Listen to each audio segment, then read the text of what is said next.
لیکن دو لیڈرز کے متعلق یہ بات آئی. معاملہ صرف عمران خان کا نہیں ہے. مطلب نواز شریف صاحب بھی ایک بہت بڑے لیڈر ہیں. نواز شریف صاحب نے کے دور میں کئی ملٹری آپریشنز بڑی کامیابی سے ہوئے.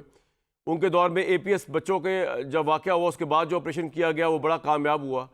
ان کے دور میں ایون کراچی میں جتنے آپریشنز ہوئے بڑے کامیاب. تو نواز شریف صاحب اتنے وسیع ترین تجربہ اور اتنے، میں یہ نہیں کہہ رہا کہ وہ آپریشن کو کوئی اسٹریٹجکلی لیڈ کر رہے ہوتے ہیں، لیکن ان کی عمران خان کو چلے وہ آپ لوگوں نے آنے نہیں دیا ان کو، وہ تو اندر تھے. نواز شریف صاحب کا نہ آنا لوگوں کو ڈائجسٹ ہی ہو رہا ہے. نواز شریف صاحب کا خاموش رہنا. نواز شریف صاحب کے پاس اگر چلیں اس وقت وہ ایک ریٹائرمنٹ کی زندگی گزار رہے ہیں، وہ ٹیررزم کے اوپر بہت بڑی ٹاک کر سکتے تھے، عوام کو جوش دلا سکتے تھے. قومی اسمبلی کے اس اجلاس میں نہ بھی آتے، کسی اور اجلاس میں آ کے سپیچ کر سکتے تھے. انہوں نے ٹیررزم کے اوپر کوئی بات ہی نہیں کی. تو سر نواز شریف صاحب کی خاموشی بھی حیران کن ہے. اس قومی سلامتی کمیٹی کے اجلاس میں ان کی ایبسنس حیران کن ہے. ان کا کچھ نہ کہنا حیران کن ہے.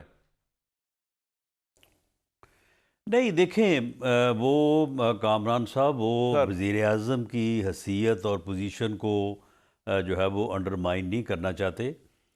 جہاں تک میری انفارمیشن ہے، بلکہ میں پریوی ہوں اس بات کا کہ اس جو یہ پارلیمانی جو ہے وہ سلامتی کی کمیٹی، جو قومی سلامتی کی پارلیمانی کمیٹی جس کا یہ اجلاس ہوا ہے، یہ اجلاس ہی جو ہے وہ میاں نواز شریف صاحب کی انیشیٹو پہ ہوا ہے، ان کی ایڈوائز کے اوپر ہوا ہے. وہ پوری طرح سے وزیر اعظم کے ساتھ، حکومت کے ساتھ جو ہے اپنی پارٹی کے ساتھ پوری طرح سے جڑے ہوئے ہیں. اور اس کے اوپر وہ آئے کیوں نہیں سر؟ ایک سمبولک امپورٹنس تو ہوتی ہے نا. وہ کیوں نہیں آئے قومی اسمبلی میں اس دن کمیٹی کے اجلاس میں؟ بہرحال انہوں نے یہ مناسب سمجھا کہ اس کمیٹی کو یا اس اجلاس کو جو ہے وہ وزیر اعظم پاکستان ہی لیڈ کریں. ان کو لگ رہا تھا کہ پرائم منسٹر انڈرمائن ہو جائیں گے نواز شریف صاحب کے آنے سے. یقیناً وزیر اعظم کی حیثیت ثانوی ہوتی ہے اگر میاں نواز شریف صاحب اس میٹنگ میں موجود ہوتے. اس میں تو کوئی شک نہیں ہے. اور ویسے نواز شریف صاحب کا ٹیررزم کے اوپر کوئی ایسی وہ نہیں ہے کہ ان کی کوئی رائے مختلف ہے آپریشنز کو لے کے یا اس کو لے کر؟